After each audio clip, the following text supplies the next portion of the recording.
Hello there, and welcome to Thank the Maker, a podcast about heroes, princesses, scoundrels, hokey religions, ancient weapons, and all things Star Wars. I'm Adam Russell. Hey, I'm Nick Gambarian. I've remembered to unmute my mic this time. Nailed it. I won't blame Discord. That is it's what Discord's happened fault yesterday, for sure. They don't do anything for us, dude. It's the worst. Such a distraction. They should change the name from Discord to Distraction. How about that? JK. We love you. Where would we be without Discord? Divorced and poor? Yeah. So things are much better. For real, thank you. A ton, patrons. Like, no bullshit, a ton. Absolutely. We're back. This is the first time we've ever done back-to-back episodes in a week, right?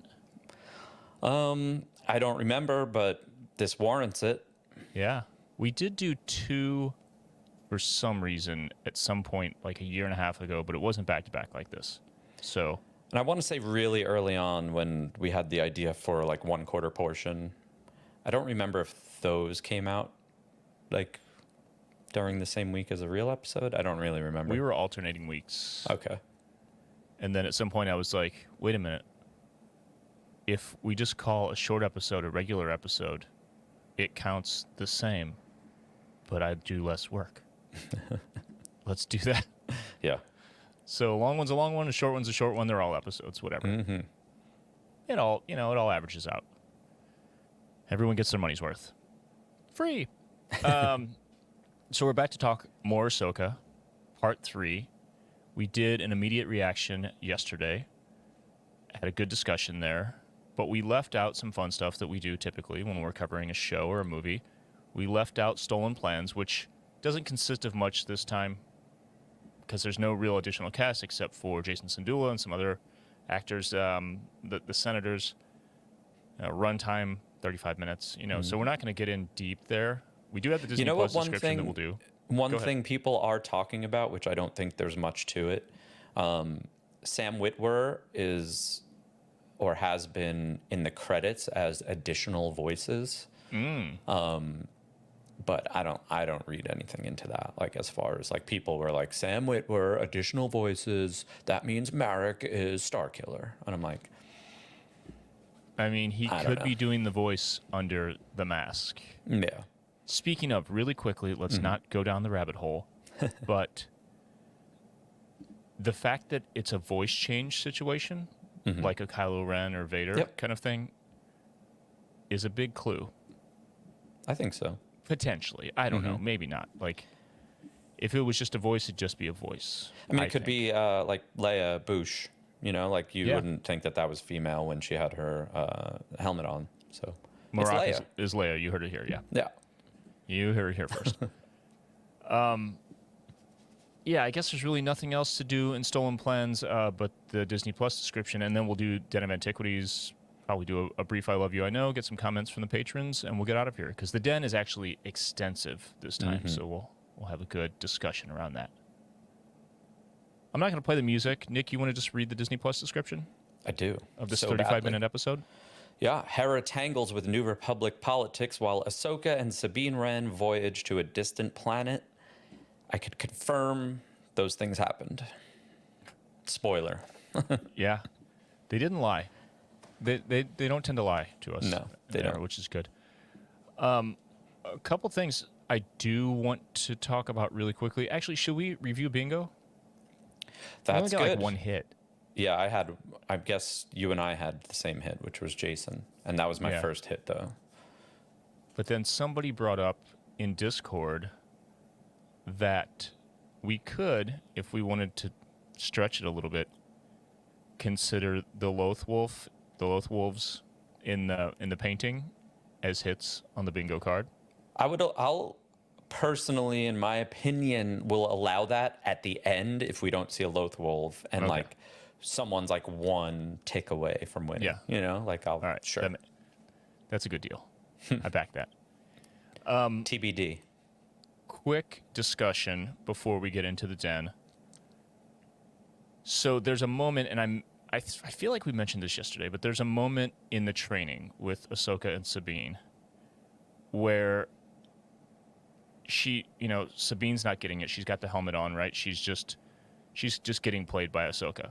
But then there's a moment when she seems to actually sense her presence, because all the other times when they're just back and forth, it's Sabine just swinging and Ahsoka blocking. Yeah. It's not as if Sabine is actively trying to. She's on the offensive, right? Mm-hmm. So she's just pinata style swinging out into the void. But there is a moment where Ahsoka approaches her from behind, and Sabine turns very slowly, and then strikes. Yeah. And then that's when she catches her off guard, trips her, she falls, and Ahsoka says, "Anger and frustration are quick to give power, but they also unbalance you." Yep. So, are we meant to believe that Sabine kind of tapped into the Force there by getting angry, or is that just a generic, like, you lose focus, you lose balance when you're angry? I mean, I think it's probably a little vague, just on purpose. But there's absolutely an argument to say that she tapped into. Why would Ahsoka say that? Because the way it was filmed, and she finally got it, but then Ahsoka said, whatever, anger, and so I'll for fun, I'll say that, yeah, she got a little forcey there. I mean, it is easy to dismiss as a rule that applies to real life, for real. But I don't know. I don't want to dismiss it. I want the fun answer too. I just think she's gonna have something. Like they keep alluding, Hu Yang just roasting her left and right. Yeah. They're alluding to her not having the aptitude. So I don't know if she focuses, if she still will like not have it or just have a little bit, but I assume she has something. Yeah. Even if she never pulls the cup, like we talked about last night. The lessons, the focus, the balance, and the sense of maybe feeling, having like a better feel for her place, her like center, might be the ultimate lesson. And I don't know, I could see Ahsoka saying something like, something reminiscent of, it's not about lifting rocks or whatever, Yeah. I don't know. It would be cool if she just had one great moment, though. She has to. I think that's what we're building up to. It's a moment coming. I mean, potentially just to maybe throw us off course a little bit, but one of the few scenes in the trailer that are left are Sabine and Shin lightsaber duel in a forest, and there's one moment where Sabine is doing this. So yeah. Hey, it could just be a total like fart noise moment where it's like, like nothing happens, but who knows? Shin also says you have no power. Yeah. And I wonder if that, like, is that going to be a taunt? And then that's when it hits. Yeah. Speaking of that, we should do this one right at the top of the den. Actually, yep, it's the first one.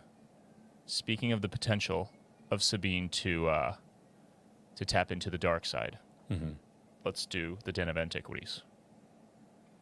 Over 1,000 generations. It is the dark saber. Run. Oh gosh. It's a Kalikori. A Sith wayfinder. Dark science. Cloning. It's only the Sith you. Nick, read this first one. We should probably alternate since it's just the two of us, and let's do it. Mainly this. We both contributed. In the Star Wars character intro, the blue and red colors usually correspond, or the blue colors usually correspond to the good characters, and the red ones, the bad characters. Except for in the first episode, they were all red. Interesting.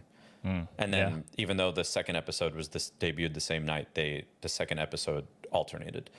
So episode 3, Marek's helmet is blue and Sabine's helmet is red. So we'll see. I don't know. You never know, but it's just interesting. It's interesting that those are the only two outliers in this case. Yeah. I mean, it's an easy misinterpretation, but I don't know, man. It's suspect, and there's some breadcrumbs. Yeah. I don't know. Let's not speculate too hard. I don't want to get my head in the wrong space. Yeah, you know? I mean, that's like so outside of the story that I don't think that they would put something in that part of the intro. You know, it's literally an introduction to Star Wars as a whole. Like, I don't think that they would put something relevant to the story in there. Yeah. All right, this next one, the Eye of Sion. Some are suggesting, and this is just speculation, but I think it's worth saying, could be a reference to Darth Sion from Knights of the Old Republic, Old Republic days, mentioned several times, and then he's in Star Wars Galaxy of Heroes. Knights of the Old Republic 2, Sith Lords, sequel to that game. That was his first appearance. Mm-hmm. I don't know. It is Cool. a very old ship. It seems like the bridge of it, at least. You know, it doesn't seem. I don't know. I could be completely wrong. But it does have that like Old Republic, High Republic kind of look, all the gold and everything. Yeah, definitely. I mean, it also, I think that properly using legends and stuff like that, like, for instance, we'll get to it later, but like Jason Syndulla's name is pulled from Legends, but just as a reference. So this could be, or as a homage kind of. Eye of Sion could just be a name pulled from Legends. Yeah. I want to shout out, though, I mean, we do talk about Molly and Alex, Star Wars Explained. I was watching a little bit of their post show called The Show Between Shows, and I don't remember if it was a question someone had or if Alex or Molly brought it up, but they said that the Eye of Sion, or the hyperspace ring, is so big that, like, why does it need to be that big if the ship is like Morgan's ship is this big? So they were saying, how cool would it be if that ring is so big because it's going to get the Chimera full on, just bringing back Thrawn's full ass ship in that ring. How sick is that? That's such a good idea. That's great. I love that.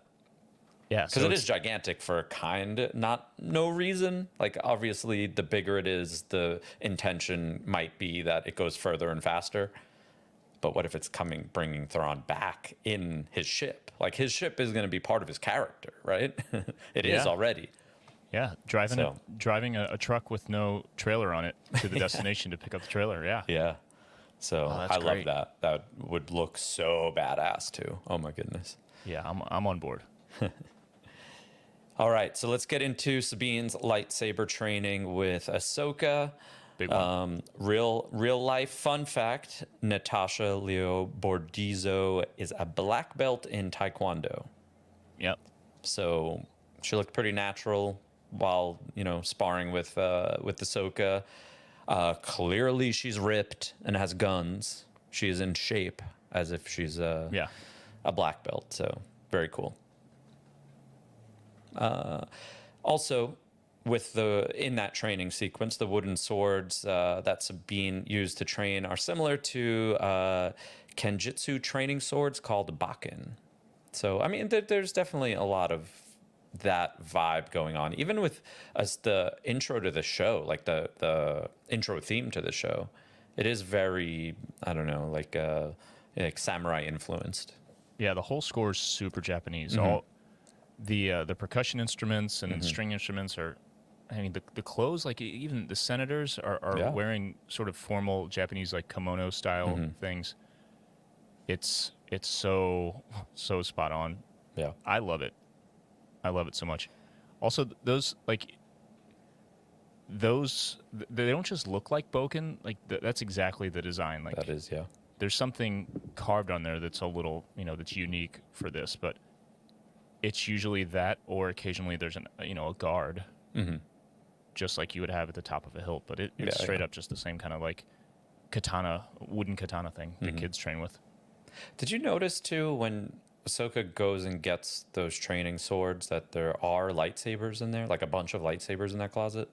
Yeah, I actually took some screenshots and sent them to Jason Chiodo to try to figure out if there were any recognizable hilts. But he said they're all new designs, which is kind of what I was picking up. But there are a lot of familiar pieces. You know, some of the same are designed around the same kind of found parts, like the calculator bubble, and a little bit of a Graflex kind of look here and there. But I don't know, awesome designs from what I can tell. Yeah. Hu Yang calling out lightsaber positions as reminiscent of Kanan training Sabine in Rebels, as well as more recently for us, the armorer calling out in what is it called? Mandoa language? Yeah. Mandalorian language. While she was training Din Djarin with the Darksaber. I had never heard these, but they were Ki Rey, Gai Ki, Ki Se, Yo Ki, and Yate. So if it's the same thing, if it's supposed to be the same thing as when Kanan was training Sabine, it's literally just 1, 2, 3, 4, 5. Yeah. Also, so I did a brief bit of research to see if these were based on Japanese words or if they were based on some actual sorry, what's the discipline called again? It was just right here. What do we call it? Kenjutsu? Kenjutsu, yeah. There's also what's the other Japanese sword training thing where it's almost like Japanese fencing. Anyway, it's neither of those, but I did go look at the translations, and some of it I recognize from like the tiny bit of Japanese I know, and it's very much like left up, right down, you know, things like that. It's position based. But then the ones from Kendo is the other one. Those are like it's like paper cut. You know, Nice. it's like pen touch or something. You know, it's like it's very much about like writing and maybe calligraphy based on that. But none of the words were close enough that it seemed like they were even references, and none of these translated to anything. So who knows? Maybe we'll find out.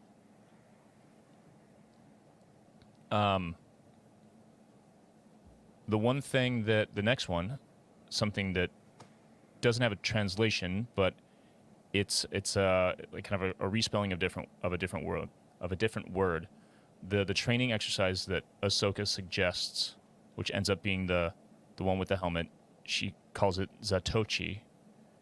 This is the name for this style of training with, you know, the blind training the Padawans do in the prequels. It's what Luke does with Obi-Wan in the Falcon, and it's named after a fictional blind swordsman from the Japanese series of films, books, TV series called Zatoichi. Yeah, just Zatoichi is the name of it. And there's I mean, like a ton of these apparently. Like, who knows how many dozens of books. The show was in the 70s. There's an early 2000s adaptation in a film, and there's so much influence from this specifically, in addition to all the Kurosawa stuff, that it goes as far as to pull, or whether it was Lucas or Filoni, they went as far as to pull Ahsoka's Shoto lightsaber style, the backhanded version, from that as well. The lead character Zatoichi, that's his style with his katana. We talked about yesterday how, you know, the visor covering the eyes is very much like Luke in A New Hope, and then the line, same thing, almost verbatim. I can't see, how am I supposed to fight? So it is a callback to Star Wars, but it also has this like deep, you know, Asian cinema, Japanese cinema foundation as well. Yeah, and for her also, I don't know. It's a little, I don't know if it's meta or just annoying. It's one of the two, because she knew Kanan. Kanan couldn't see, and he fought. Yeah. So why would she say that when she knows that there's a Jedi using the Force to basically see, for lack of a better term? So it's kind of just it kind of set up the point in the scene, but really in the overarching like story of Sabine training, she should know that the Force helps you see or feel, or however you want to put it. I mean, I guess in her position at this point, she's so frustrated about the fact that she can't or thinks she can't wield the Force. I mean, maybe that would be a good time to reference Kanan, like, hey, I'm not Kanan. I can't do this. Yeah. But then they'd have to throw in a bunch of exposition about who the hell Kanan is and all that kind of crap, and they're probably saving that for later. Yeah. Let's see. There's also... Oh, we should mention this. In that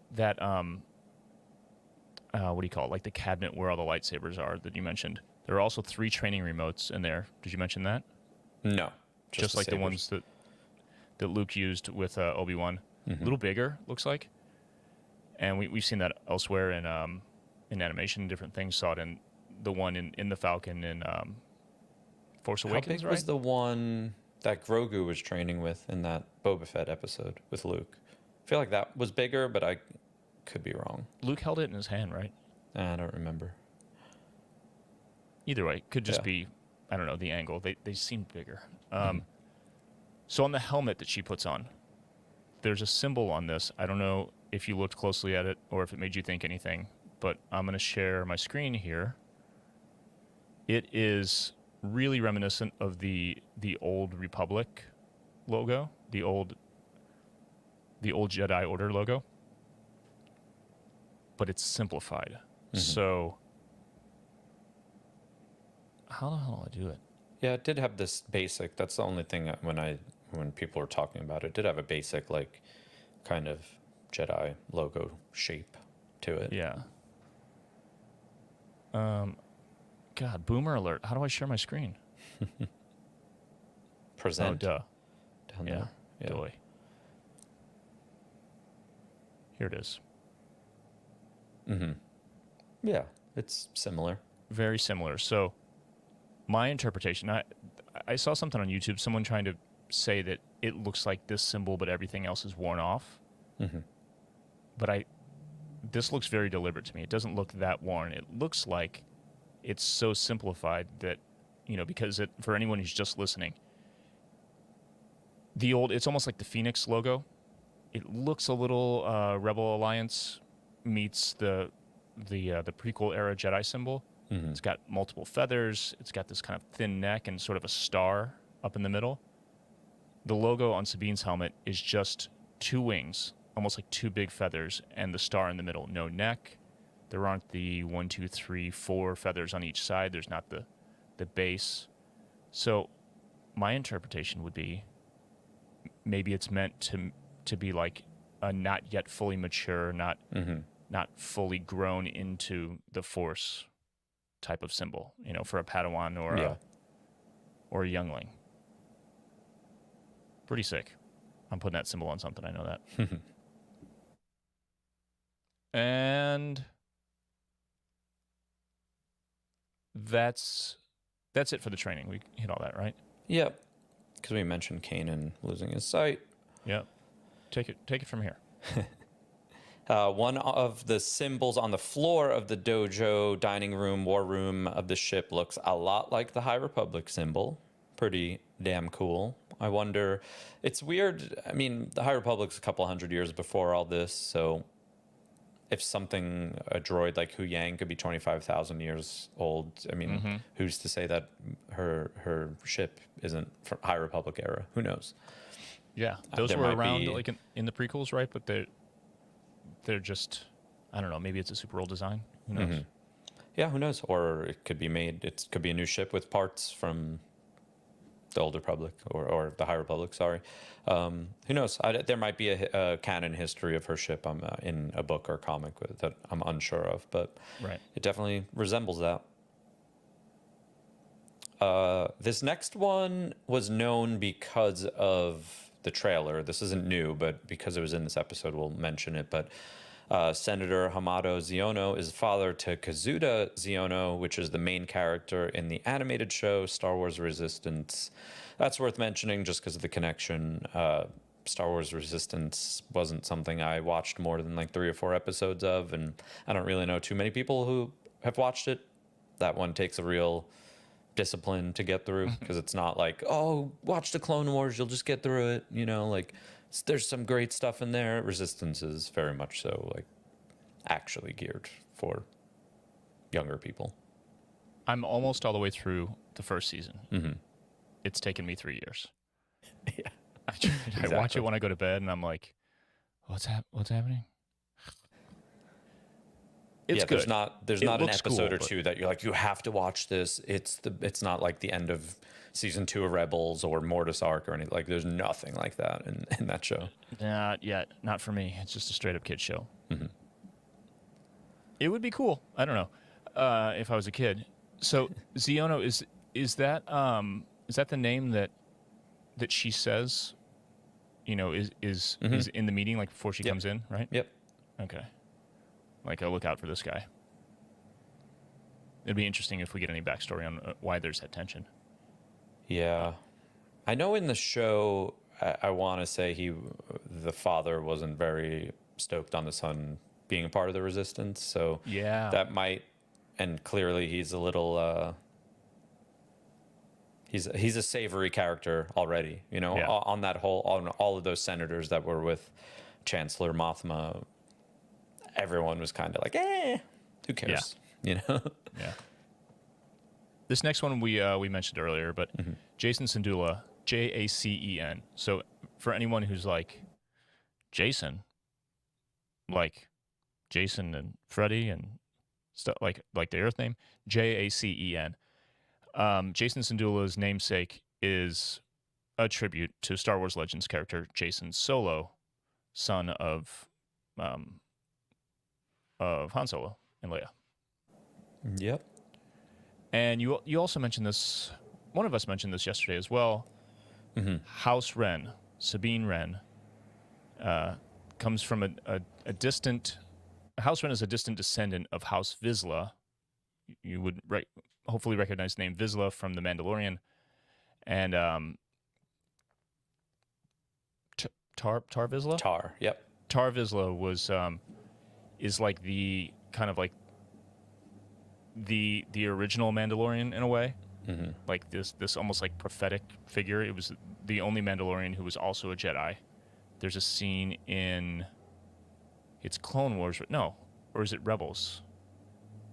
Where there's like an animation flashback. They're looking at it's Clone Wars, right? They're looking at like a mural on a wall, and it's or like almost like a cave painting of Tar Vizsla, and then that animates as someone's Yeah. voicing over the I could the picture story that. of it. I don't remember if it's Clone Wars or Rebels. I think it's Clone Wars. Point being, there's some Force sensitivity in the bloodline, so it's not completely outlandish to suggest that maybe Sabine has some of that in her, and it's just been repressed by her Mandalorian upbringing, because that dude was an outlier. It's not like there have been Force sensitive Mandalorians here and there who trained to be Jedi over the ages. He was like the only one, and then there was all this history of conflict between the Jedi and the Mandalorians. So it's I don't know. There's a lot of potential there. I think it's cool. I'm excited to see how it plays out. Like I said, I think there'll be some sort of Force connection for Sabine, but we'll see how heavy of a connection it is. Shin and Company's ships. Moving on. Shin and Company's ships are new to canon. The closest looking ship to it would be from the Clone Wars era, which is Belbulab 22 Starfighter. Kind of just almost looks like pod racy-ish, where like the engines are kind of towards the front.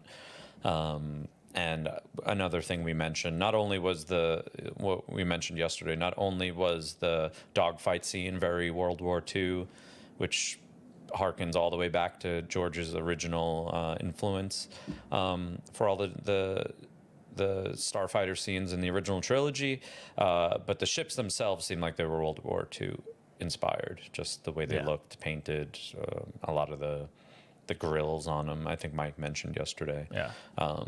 The grill, it's almost like, it's got the big circular opening, almost like an air intake. It's almost like they just took the propeller off. Yeah. And that's the design. Let's see. Speaking of ships and things in them, the headset that Sabine uses, we mentioned this yesterday as well, is really similar to the headsets in the Millennium Falcon. She puts on kind of the white one. There's the wire down the side, just like when Luke gets in the gunner seat. And then Shin's headset with the headband across the top closely resembles the headsets in the Jedi Starfighters in the prequels, like the ones you see on Anakin and Obi-Wan at the beginning of Revenge of the Sith, most prominently. The "This is where the fun begins" line. Yeah. That's the headset right there. Another clue-ish, kind of, sort of, maybe breadcrumbs. If things flip, I don't know. Mm-hmm. I don't know. I'm done with that for now. And lastly, did we mention this yesterday? Ahsoka, her move when she kind of did that arc jump and did sort of almost like I don't know if we mentioned it, but we're all thinking aerial, it. Right? A cartwheel without hands. Is that called an aerial? She does that and slices the ship with her lightsaber. Mm-hmm. It's just like Rey's move in Rise of Skywalker with Kylo Ren's TIE Fighter. I thought it was sick. If you don't like Rey, sorry for your loss. I liked Rey's better. How about that? Yeah, Rey did like a twist. And she wasn't in space. It's got to be harder. Yeah. There you go. People are furious right now. And that's it for the den. Should we do I Love You, I Know? We're going to pick some stuff. Hey, patrons, in the chat, give us some of your favorite scenes. It could be one. It could be many. Oh, we should also mention Masachio87 in Discord said also that kind of multi-use room in Ahsoka's ship has a very Jedi council chamber look to it as well. The way it's circular and it's got those symbols around it. That's the design language that kind of spills over through everything from that era.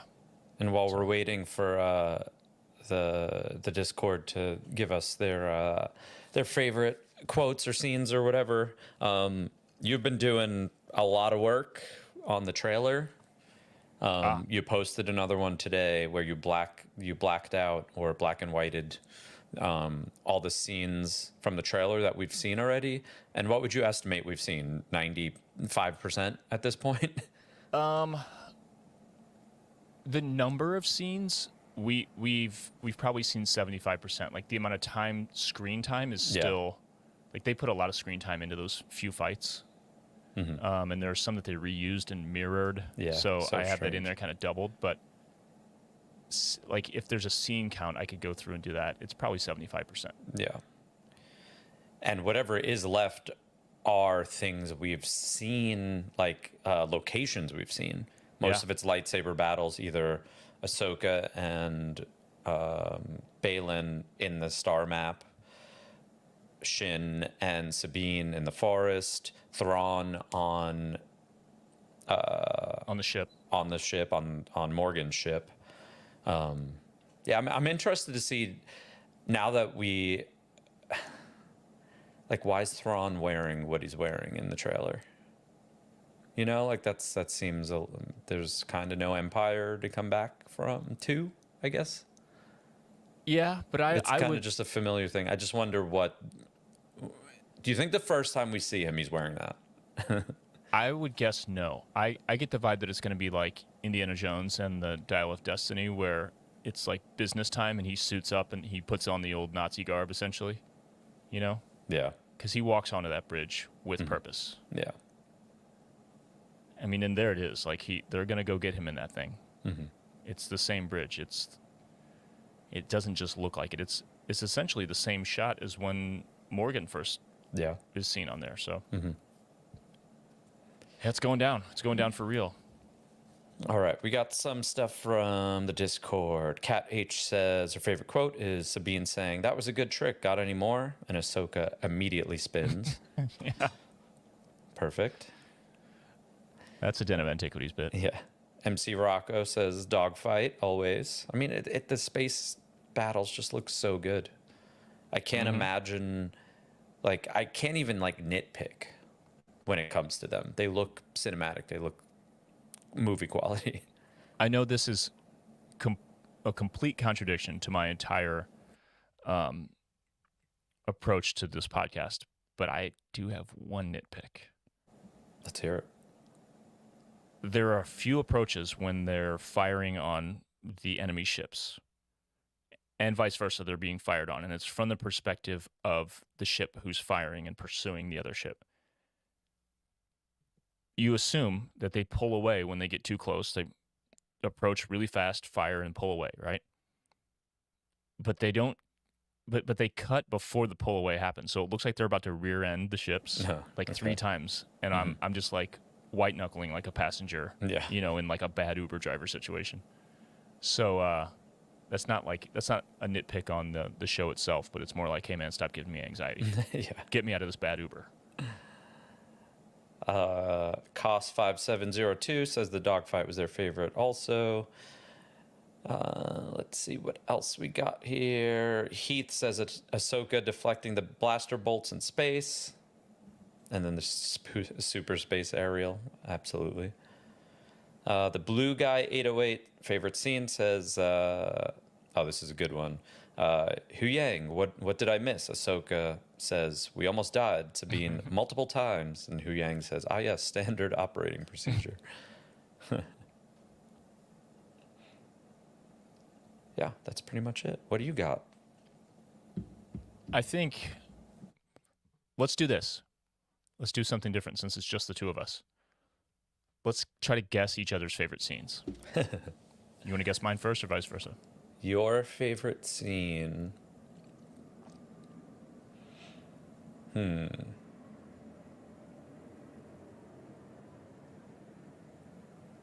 don't want too much dead air, so I'm just going to say I think the training scene. Nailed it. Yes. Yep, that's it. 100%. Okay, I know mine already, so. But I'll be specific. The lightsaber training scene. I do love the discussion at the table with the cup when she pulls the cup with the Force. That was like a major goosebumps moment when she just, because we've never really seen Ahsoka just do something casual like that, like a slow pull with the Force. It's always in battle or some kind of crap. Yeah. So I thought that was so sweet. And I just love her demeanor overall. She's got this like grown, mature, slow, methodical kind of just grown-up version of Ahsoka that I love. So that was great. But the training itself, since I'm such a sucker for Japanese culture and samurai stuff, just even talking about it, goosebumps. Absolutely. Yours, dogfight? No? I mean, I guess technically it's the Purgle dogfight. Nice, okay. The Purgles are just, man, that made me so happy seeing them. Like, little kid, like, the second you saw them. Yeah. Is it surprising to you, like, when I'm going back through the trailer footage, I'm obviously, like, dissecting it frame by frame now. Is it surprising to you that the trailer straight up has, obviously, the Purgle in it in the middle of a dogfight? Like, the main trailer had it? A couple of them, actually. I don't know. I haven't thought about it because I've seen them in there. I figure if you're going to get Ezra and Thrawn, the Purgle have to be in it. They alluded to it twice in other series. Yeah. So I just feel like that's known. It's known enough that you don't need a reveal. Yeah. Word. It's, I don't know, maybe they were kind of dropping a little appetizer for people who they were worried maybe wouldn't be comfortable with the idea of space whales. Yeah. To give them some time to process it and look it up, maybe. Yeah. I do like that Hu Yang called them star whales. That kind of, yeah. Interesting. Kind of a little cooler than space whales. Yeah. Space whales seems derogatory. Like, oh, there's space whales. Cool space whales out there. Star whales is sick. I also thought it was interesting that Sabine just referred to them as those creatures. She didn't know the name of them after all these years. I don't know.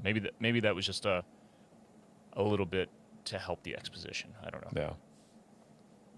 Either way, dope. Incredible episode. Loved it even better the second time, and then the third time dissecting it. I could watch that training scene over and over all day long. That's my stuff. All right, patrons, thanks again for being here with us. And next week, we're probably going to do the same thing. Nick has some touring stuff coming Yeah, up. I won't be We'll try around to make next it work. week. I'll be flying to Nashville. But then, kind of exciting, as long as we could figure it out, the following week I'll be in St. Louis the day that Ahsoka episode 5 comes out. So I'll be seeing yo ass. My ass. You're only going to see my ass, though. Yeah. I won't let you see the rest. It's going to be like a burqa, but with just the butt cut out. Yeah. I won't be able to see, but you'll see my ass. It's Adam's gonna be- house. Yeah, you'll know exactly what it looks like. You'll be able to recognize it. All right. Great Star Wars podcast. Great way to end it. Everybody, thanks again. Thanks for watching. If you're watching and you haven't hit subscribe yet on YouTube, please hit it. If you're listening and you haven't gone to YouTube to subscribe, please do that also. It really helps us. We're trying to build YouTube because that's what we do now. Apparently, we're all talk shows. So thanks for watching The View or A Good Morning America, whatever you consider this. Oprah. This is definitely Thanks Oprah. for watching this episode of Oprah. And until next week, may the Force be with you.